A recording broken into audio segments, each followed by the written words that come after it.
to this individual, and it caused problems amongst a problematic family already, or a family that had problems. The lesson text, Genesis 37, 2 through 35. And I got like 4 pages of this, so you just bear with me because I didn't write everything down, but a lot of it is, because it'll come to and make sense. Genesis 37 and 2. Jacob was a lad, 17 years old, and was with the sons of Bilhah and Zilpath, his father's wives. And Joseph brought his father their evil report, or the doings that they were doing. So he informed his dad of things that was going on because he was of a different mother. Genesis 37 and 3, Jacob loved Joseph over all his children, a son of old age, even though he did have younger brothers, but he was still it represented a son of old age, and point out maybe why. He made him a coat of many colors. And so why? So after Rachel's death, it was assumed that Jacob perhaps took care of his father at his old age. The coat of many colors, it marked of honor and rank worn by chiefs and heirs. So in Genesis 37 and 4, his brothers saw their father loved him more, or loved him more, the more they hated him. And so this is what I talk about with the respect of persons. So you get to looking at, well, I guess he showed him more than the others. So a father's respect of person caused trouble amongst the family or amongst the brethren. Genesis 37 and 5, it speaks of Joseph dreamed a dream. He told his brothers, and they hated him more. They already disliked him because his father showed favoritism to him because of Rachel, whom he loved, and they were out of some of the other wives or concubines and Marcel, I'd say. And so they already disliked him because of that. And so 37 and 6, so he told his brothers the dream he had dreamed. And so on 7, they were binding sheaves, or they were bundling wheat in the field. And he spoke and told them, says, my sheaf rose and stood upright. Yours stood around about, made obeisances to my sheaf, or they bowed down to a sheaf. And so and the family would come and more or less say when they would come and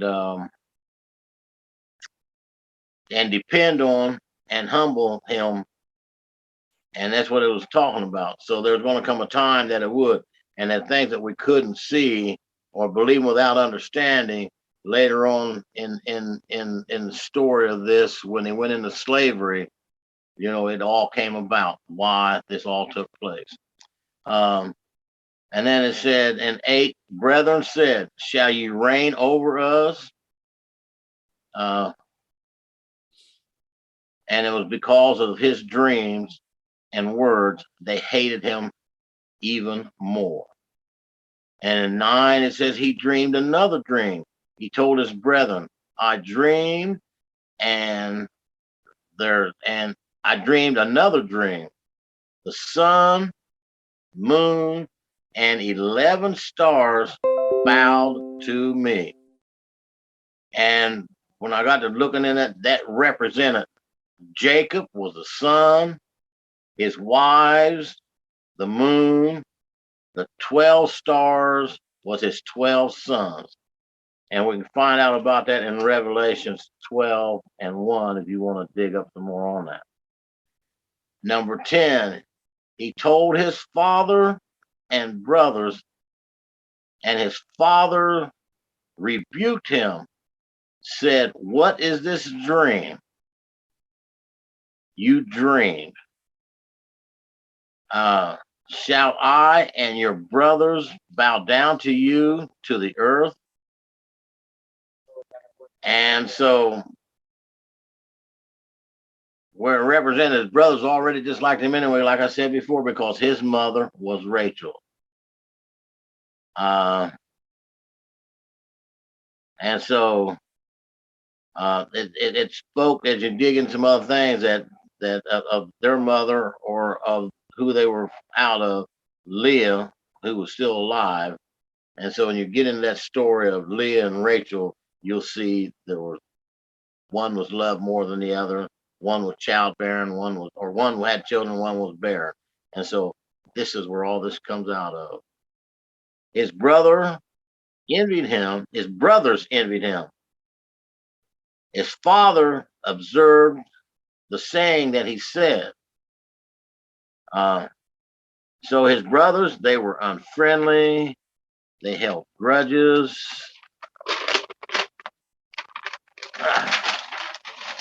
They held bitterness. And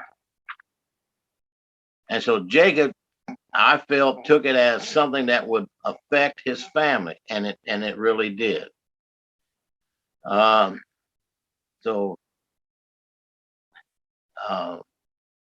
Joseph's brothers went to the field, went to feed their father's flock in Shechem. Israel asked Joseph, "Does your brothers feed the flock in Shechem?" And they said, "I will send you to them." And he said to him, "Go, I pray, see if everything is all right with thy brothers and flock." And then he wanted him to bring him word. And so 15 speaks of, a certain man found him as he was wandering in the field and asked him, "What are you looking for?" He said, "I'm looking for my brothers, where they feed their flock." The man said, "They left.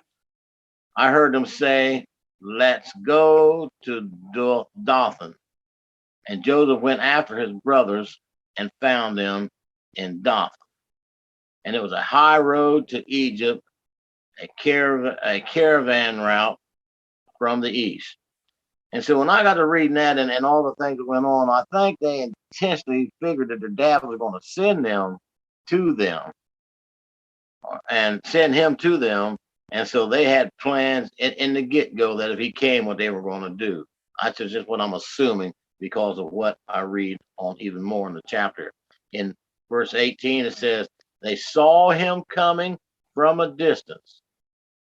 And when they saw him coming from a distance, I assume that they recognized his coat. And they plotted to kill him as he was coming. 19 said, "Look, the dreamer is coming. Let us slay him and throw him in the pit. And we will say, an evil beast devoured him. We will see what becomes of his dreams." And they had an impression of him. So the envy, the pride, and the selfishness are the roots for their crime. Number 21 speaks, Reuben heard it, which was an older brother, and he delivered out of their hands and said, "Let's not kill him." Reuben said, "Shed no blood. Put him in the pit in the wilderness. Don't touch him." So he could get him from them and take him back to his father. When Joseph got to his brethren, they took Joseph out of his coat of colors. They threw him into a pit, and it was empty, or didn't have no water in it or anything. And the walls were so steep, and the way that they were made, that they were slanted inward, that you couldn't climb out of it. And so they sat to eat bread. And so I said it shows a hardness of heart, or they didn't care anything about him. And they looked up and saw a band of Ishmaelites come from Gilead with camels carrying spices, balm, myrrh to take to Egypt. Judah said, brothers, what profit it if there is killing our brethren and conceal his blood, or they're going to cover up what they did? He said, let's sell him to the Ishmaelites. Let not our hands be upon him. He is our brother and flesh. They were content with that. So in that group of people were people, or slavery was great and demand in Egypt at that time. So they knew that these Ishmaelites and them, they were going to sell him into slavery when they got it. And this way, the conscience not bother, and their conscience wouldn't bother them if they didn't kill him. 28 says they passed by Midianites, merchant men. They took Joseph out of the pit and sold him to the Ishmaelites for 20 pieces of silver, and took him to Egypt. That was $12.80. And you sit back and think about that. Wow, what did they sell Jesus for? Wow. Reuben returned to the pit. Joseph was not in it, and he rent his clothes. He returned to his brothers and said, the child is not in the pit. Where shall I go? They took his coat, they killed a kid goat, and they dipped the coat in the blood of the animal. They sent the coat of many colors, and they brought it to their father and said, we found this. Is this your son's coat or not? And you notice one thing they said, and notice your son's coat. Didn't say nothing about their brother as your son's coat. So that even showed even more the hatred that they had for this man. Jacob knew it and said, it is my son's coat. An evil beast has devoured him. Joseph no doubt rent into his clothes into pieces. And so what the brothers did, they didn't even say anything about it, and his own sons, so they permitted their father to live in grief. Jacob rent his clothes, put it in sack, and put on sackcloth, and mourned. And he mourned for a long time. Renting clothes is a chief sign of mourning in the East. Be clothed in sackcloth will, while you do that, you're making loud wailing or crying out loud. And so everybody knew about it. So in Genesis 37 and 35, all his sons and his daughters rose to comfort him, but he refused to be comforted. And he said, I will go to my grave mourning my son. His father wept for him. So we see here that Jacob was deceived by the blood of the kid, and as he had deceived his father by the skin of a kid. So Genesis 27 and 16, you find that. But the things that he did earlier in his life came back to haunt him himself on the stuff that he did. And so he had deceived his own father, and so his sons had deceived him. And they both was by, one was by the hairy arm of a goat or an animal, or like to be it like his son. And this one here was the shedding of the blood on that coat. And so there's a whole lot more to this. It's just quick and to the point because of our time we run into. We got about 15, 20, we got about 20 minutes. Okay.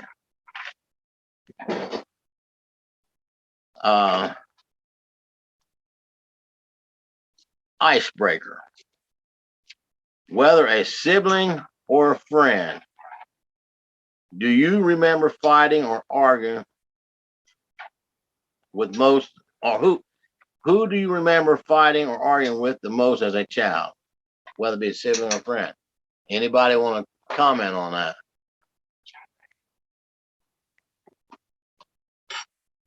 Well, I know I fought a lot with my brothers. My sisters. And I know I know I had a younger brother that always thought that because I wouldn't fight him back a lot, but we did that. We had it out a lot. And one day I just got tired of him, threw him through the kitchen window.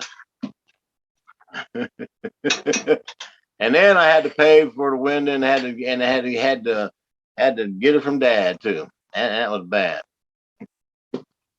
Anybody else got anything they want to share right quick? My sister used to get me. She would sit on me, and I have a picture from when I was in elementary school where she sat on me and bit me so hard it left a bruise.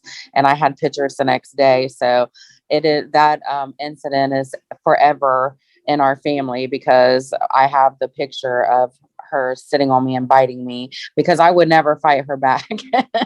So All right.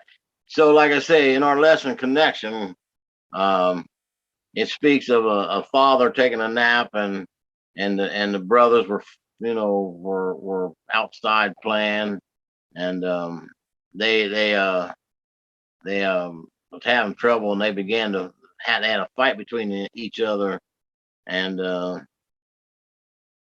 so they consider that something that was rooted in something known as sibling rivalry, tendency of brothers and sisters to compete or perceive dominance and favor with the family. Such rivalry in harmless and in harmless phrase, all but forgotten after a few years. But sometimes those feelings last forever, and people never drop what made them mad or why they had problems, and they would never resolve them. And so in today's lesson, the biblical story fundamentally shaped by the worst dynamic of sibling rivalry. This story stimulates and shows us the best of humanity, as well as the always amazing grace and mercies of God. So as we get into more of this, we will find out that there is that God had his hand in this whole thing at the whole time. Lesson commentary. The dysfunction in Jacob's family. So we know that in the dysfunction of his family, that because of the way that Jacob showed love for Joshua, that it caused problems with his brothers, even though they were had the same fathers and maybe different mothers. There was a lot of jealousy because of the favoritism that was given. And so we know that Jacob showed favoritism with Joseph, and so so when they knew that he was probably talebearing to their dad of things they did, because it says here Joseph had brought a bad report about his brothers.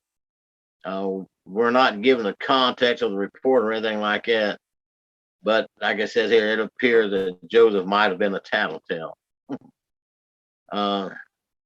there was an age gap between Joseph's older brothers, and he had some even younger than him. And so the story of childbearing rivalry between Rachel and Leah, there was also. And that which caused Jacob to show favoritism to Joshua, even when he shouldn't have. Let me see here. The coat, and that coat of colors, when he gave that, and like I said, it was a sign of honor, of kingship, of heir. Even though there was an older brother that didn't get it because of something that he had done himself, that caused hatred and jealousy. Joseph dreamed 2 dreams. And even though with the dreams that he had and the trouble that it stirred up, was he right? What do you think? Was he right for telling his dream? Or do you figure, or would you assume that because God gave him them dreams that he wanted them to know it, so that it set up the stage for the things to cause him to be put into slavery or bondage, to be able to let things, we got 10 minutes, let things come about what happened in later on in the Bible. But what do you think? Anybody comment on that?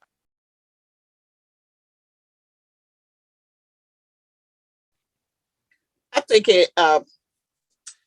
Joseph, at a very young age, did not have the wisdom and the knowledge to know that the repercussions of what he was telling his brothers went against him.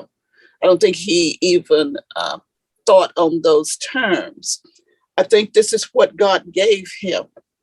I think God gave him these dreams.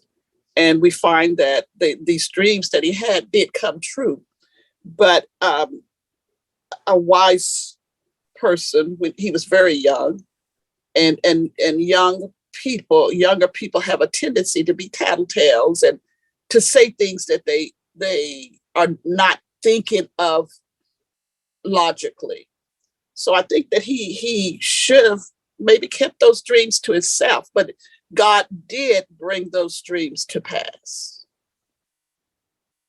And he did. So if we look at that, was regardless, God was going to have his way anyway, no matter what, because he had a plan. Yes. Maybe that plan was just sped up a little bit, or he had to go through some things. So, right. Anybody else got a thing? All right. So, Joseph's brothers hated him.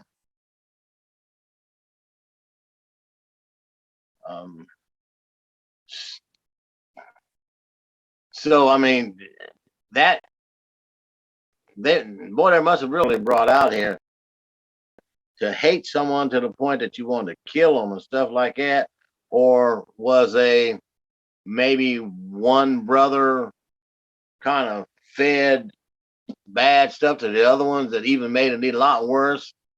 And so as they all sit around in a group and plot it, they come up with the thing, well, let's just kill him, That just vain babble talk, or gee, I wonder just how much trouble he got them into by tale bearing and stuff, which caused such hatred. I mean, I'm sure that has there ever been anything in your life that maybe you don't want to kill somebody, but maybe you just want to really see them hurt some kind of way? I mean, I'm sure a lot of us have had those things that happen to us. Whether or not, maybe it might necessarily doesn't have to be just with the family, but maybe something that you're dealing with.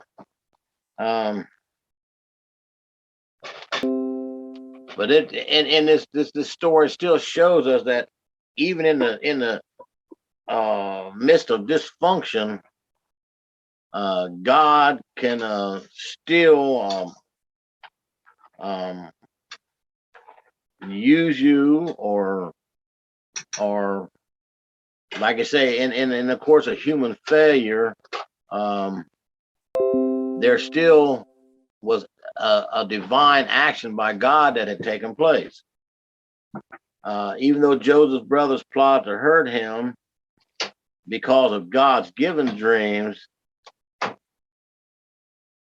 their dreams weren't designed to prevent trouble from entering into Joseph's life, but they were designed to give him hope to endure the troubles that came down later on in life, that he wound up being part of their salvation, or to save them when the what do you call it, the plagues and stuff hit, that he's in a position to help his own family, that they wouldn't die in the land. Okay. And so his brothers didn't believe him, but they hated him. But that was because of other things that were set prior. Joseph's brothers threw him into the pit. Excuse me. I know that Reuben had did some things, and so I think he was going to try and win some favor with his father by getting him out of the pit and taking him back, because he was the firstborn, and maybe his dad would have given him things, because he was probably going to wind up telling him, well, this is what they was going to do to your son, you know. I mean, I don't know. This is what I'm just paraphrasing in it. And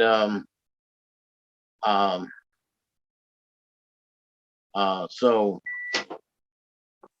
in this last one, it's in E. I will believe what God says to me is true, even when others don't believe. And so the tendency of Joshua's faith in the face of betrayal, or is an inspiring lesson for us today. Joseph did not let the severity of his trial poison him. He still held on to the dream he had been given, even when everyone around him rejected. Should we hold on to our God-given dreams, letting his word define us, not the hurt and betrayal we have experienced? And so we'll find out that Peter reminded the scattered and the persecuted churches of God the persecuted church of God's dream for them. Ye are a chosen generation of royal priesthood, a holy nation, a peculiar people, and that ye should show forth the praise of him that into the marvelous light. And so if we went to internalize the message, the first act of Joseph's story calls each of us to look deeply and honestly at our most painful memories, and to reaffirm, in the face of all those negative feelings, our faith in the reality and goodness of God's plan for our lives. Because of the reality of grace, we are free to own the truth of our imperfect past, recognizing that God's grace is able to lift us up to the heights we've seen only in our dreams. And we got about 3 minutes.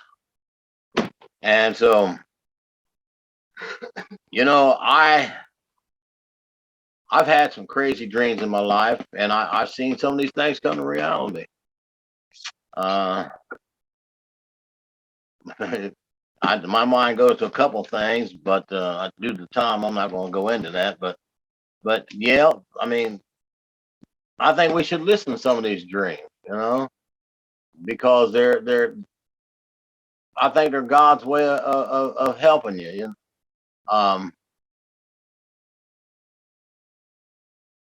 I'll bring one. I can remember almost got killed one day in Vietnam, and as I'm walking down this trail, I mean, it's like it was a daydream, and I seen something wasn't right, and I heard this voice speak to me, and in this daydream, don't go any farther.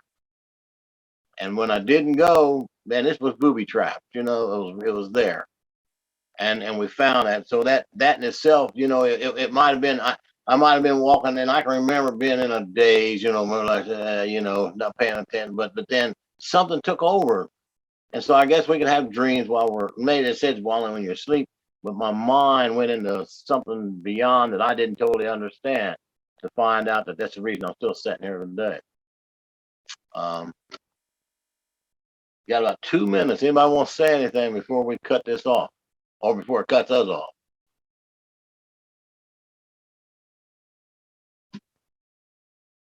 Is my friend Kim still there? Yeah, I'm still here. Oh, girl, I didn't hear her. You know what? I didn't see Shalon tonight. Wow. No, she's not on there tonight. Okay. But anyway, I'm glad to see Deanna on tonight. Yes. Yeah. You. I did want to say that I think that, sometimes we are told things in our dreams. I do believe in that. 4 years before I was diagnosed with breast cancer, I dreamt that I had cancer in different forms. But I had this recurring dream that I was diagnosed with cancer. And, of course, I never expected it to, actually happen. And then I did end up having breast cancer. So